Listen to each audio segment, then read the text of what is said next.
Civil line क्षेत्र की इमलियान colony से एक कपड़ा व्यापारी महराजुद्दीन का 4 साल का बेटा लुमान 31 जनवरी की शाम को गायब हो गया था। व्यापारी की माने तो घटना के बाद ही उन्होंने थाने में मामला दर्ज करा दिया था, लेकिन पुलिस ने भी कुछ लोगों से पूछताछ करके मामले को ठंडे बस्ते में डाल दिया।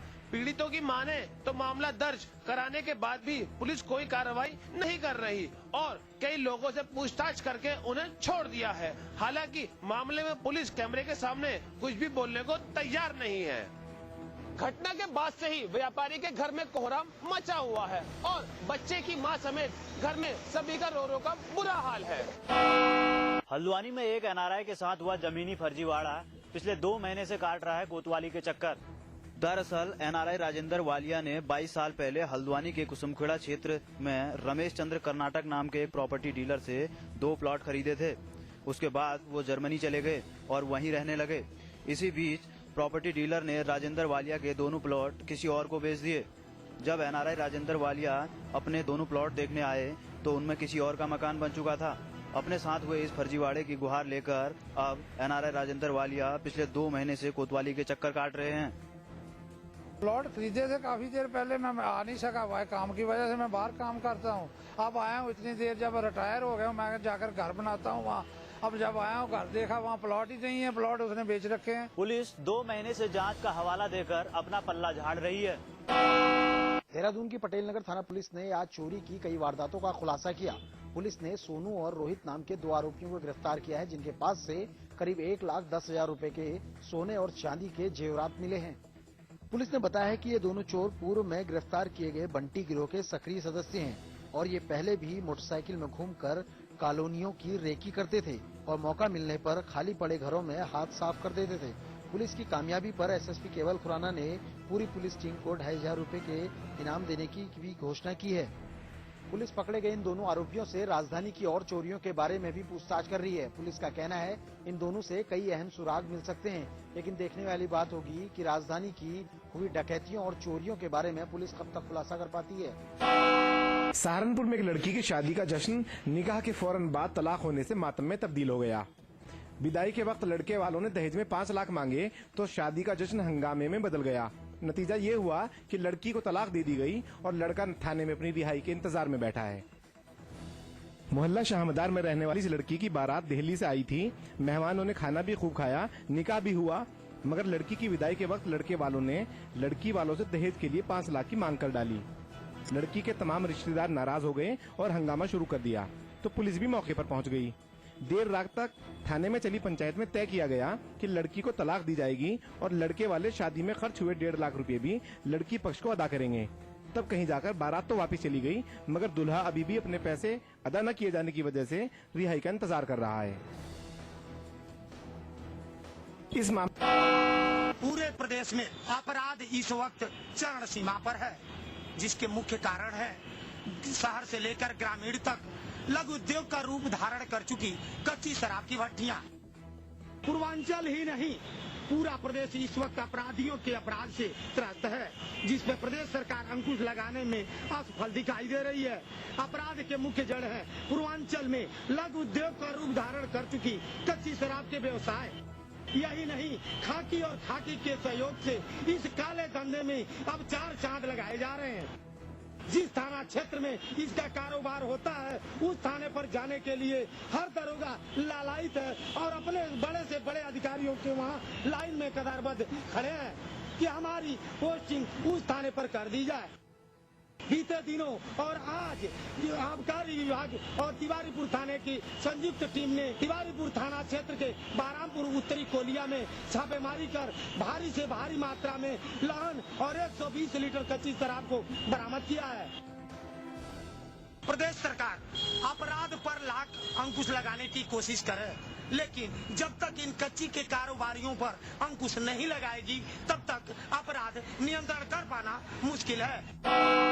कानपुर पुलिस ने जनता से ठगी करने वाले गिरोह का भंडाफोड़ किया है।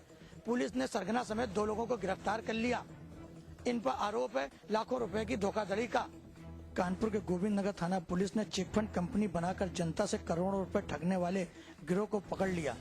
गिरोह का सरगना पुष्पेंद्र सिंह बघेल अपने सहयोगी धर्मेंद्र सिंह तोमर सहित गिरफ्तार किया गया। इन पर जनता को 3 साल में रकम दुगनी करने का झांसा देकर करोड़ों रुपए ठगने का आरोप है। पुलिस ने मामला दर्ज कर आरोपियों को जेल भेज दिया है।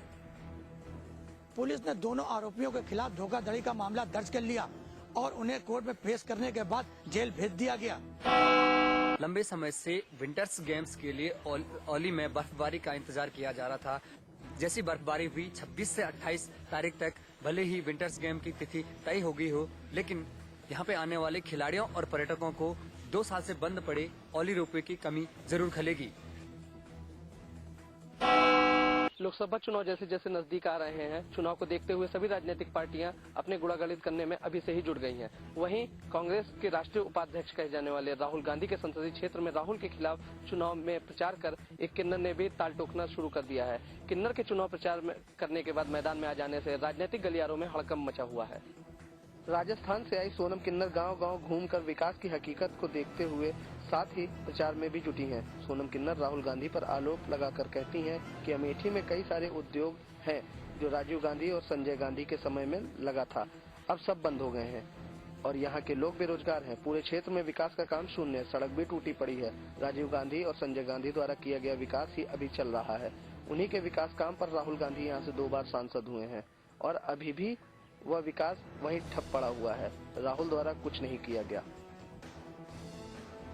तमाम मामलों पर जहां कांग्रेस हमेशा बैकफुट पर नजर आती है, ऐसे में कांग्रेस के उपाध्यक्ष राहुल गांधी के खिलाफ सोनम किन्नर भी चुनाव प्रचार कर मैदान में ताल ठोक रही हैं। ऐसे में देखना दिलचस्प होगा कि अगर सोनम चुनाव लड़ती हैं तो राहुल का और कांग्रेस का कितना नुकसान करती हैं। लगातार 2 दिन तक बारिश के बाद आज सरोवर नगरी नैनीताल में शानदार धूप खिली। 2 दिन तक लगातार बारिश के बाद आज पर्वतीय क्षेत्रों में मौसम कुछ हद तक साफ रहा। नैनीताल समेत आसपास के अधिकांश पहाड़ी क्षेत्रों में दोपहर के बाद खूबसूरत धूप खिलाई। धूप खिलने से लोगों को कड़ाके की ठंड से थोड़ी बहुत राहत मिल गई। नैनीताल में लोग बड़ी संख्या में धूप का आनंद उठाते नजर आए। वहीं लगातार बारिश के चलते अस्त व्यस्त हुआ जनजीवन भी पटरी पर लौटता दिखाई दिया। वाहन चालकों को कोहरा छटने से राहत मिली तो बारिश के चलते घरों में दुबके लोगों को भी बाहर निकलने का मौका मिल गया। वहीं शाम होते होते सरोवर नगरी नैनीताल का मौसम एक बार फिर से बदल गया। जीपीएल यानी golf premier league. Golf premier league का 7 फरवरी को उद्घाटन समारोह होने वाला है। पुणे के एमबी वैली गोल्फ कोर्स में इस टूर्नामेंट को खेला जाएगा। इस टूर्नामेंट में 9 टीमें हिस्सा लेने वाली है। खेलों को नई बुलंदी तक पहुंचाने के मकसद से गोल्फ प्रीमियर लीग की शुरुआत की गई है, जिसके लिए टीमों का ऐलान भी हो चुका है, जिसमें उत्तराखंड लायंस भी जीत का परचम फैलाने को तैयार है। गोल्फ प्रीमियर लीग में कई दिग्गज गोल्फर अपने खेल का नमूना पेश करेंगे। गोल्फ प्रीमियर लीग का पहला संस्करण 7 फरवरी से 10 फरवरी के बीच पुणे के एमबी वैली सिटी के गोल्फ कोर्स में खेला जाएगा, जिसके लिए यूरोपियन टूर, एशियन टूर और professional golf tournament of India यानी PGTI के खिलाड़ियों ने रिलीज कर दिया गया है। उत्तराखंड लायंस ने खिलाड़ियों की नीलामी में अपनी टीम में कई दिग्गज शामिल किए, जैसे डैरन क्लार्क, चिपचाई निराज, शंकर दास और मुकेश कुमार जैसे खिलाड़ी। अब देखना होगा कि 9 टीमों में से कौन सी टीम अपने स्टिक से गोल्फ कोर्स पर अपना जादू बिखेरती है। ईरानी ट्रॉफी के पहले दिन रेस्ट ऑफ इंडिया की ओर से मुरली विजय ने शानदार शतक जड़ा।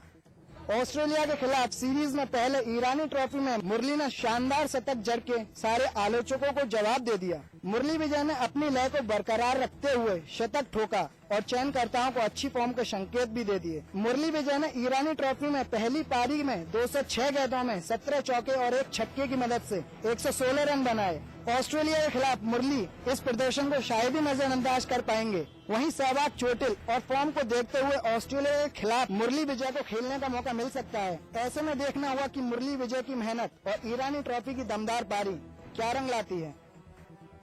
अब देखना होगा कि ईरानी ट्रॉफी के शतक के बाद मुरली को मौका मिलता है या फिर अभी उन्हें और इंतजार करना पड़ेगा।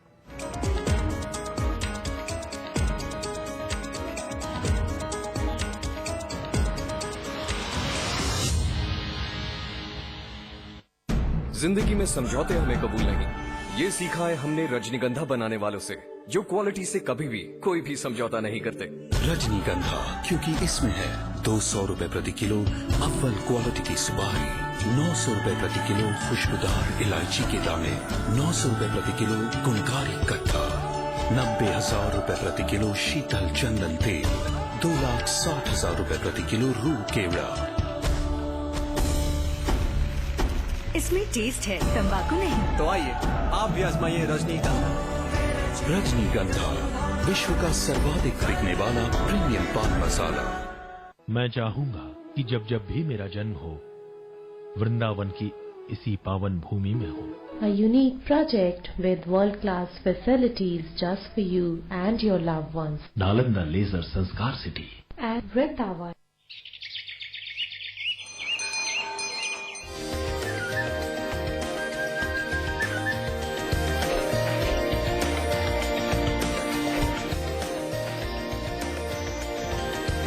पेंटागन मॉल हरिद्वार उत्तराखंड का सबसे बड़ा मॉल और मल्टीप्लेक्स निर्माता सुपरटेक।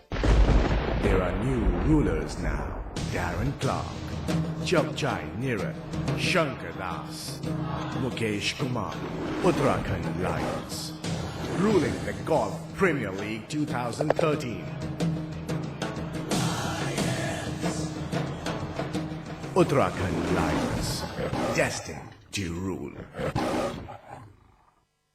मैं चाहूंगा कि जब जब भी मेरा जन्म हो, वृंदावन की इसी पावन भूमि में हो। A unique project with world-class facilities just for you and your loved ones. Nalanda leisure Sanskar city At Vrindavan.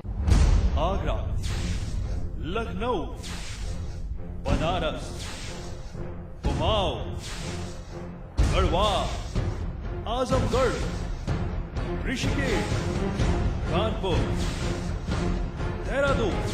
देखिए उत्तर प्रदेश और उत्तराखंड के हर शहर की खबर सिटी प्लस में रोजाना शाम 6 बजे सिर्फ समाचार प्लस पर। एक प्रदेश ऐसा जो तय करता है देश की राजनीति की।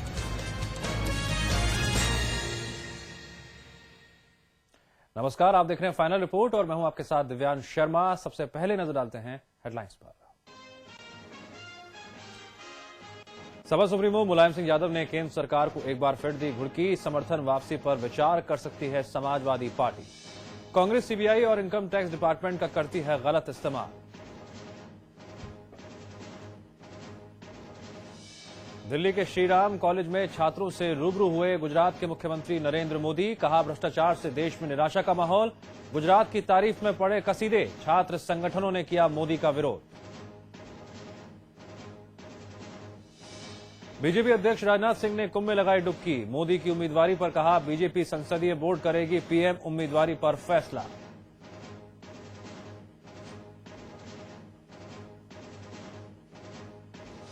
इलाहाबाद कुंभ मेले में हुई वीएचपी मार्गदर्शक मंडल की बैठक। वीएचपी ने बीजेपी को दी हिंदुत्व की राह पर लौटने की नसीहत। राजनाथ ने कहा, राम जन्मभूमि पर बने मंदिर।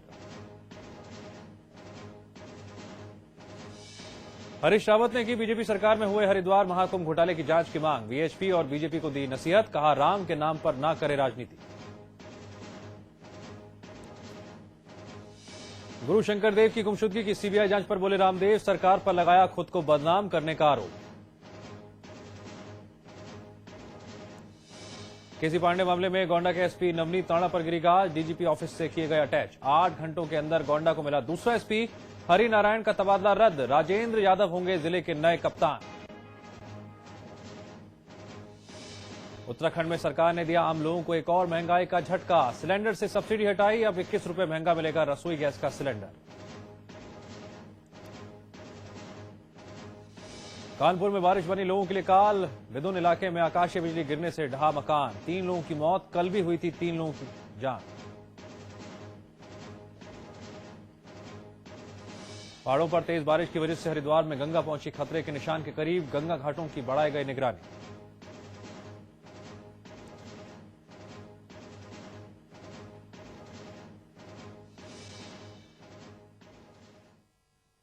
चंदौली के मुगल सराय में उस वक्त अफरा तफरी का माहौल हो गया जब सूबे के स्वास्थ्य और परिवार कल्याण मंत्री अहमद हसन के काफिले के सामने दर्जनों महिलाएं आ गई और उनका रास्ता रोक दिया।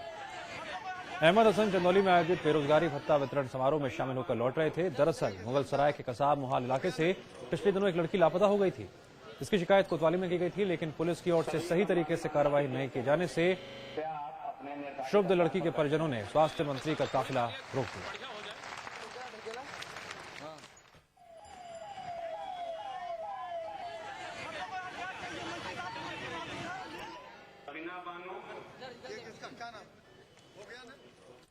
कुंभ में राहुल गांधी और सोनिया गांधी की तुलना भगवान शिव और झांसी की रानी से करने पर सपा के वरिष्ठ नेता शिवपाल यादव ने कहा कि किसी भी नेता की तुलना भगवान से करना गलत है और धार्मिक स्थलों पर किसी तरह की सियासत नहीं की जानी चाहिए।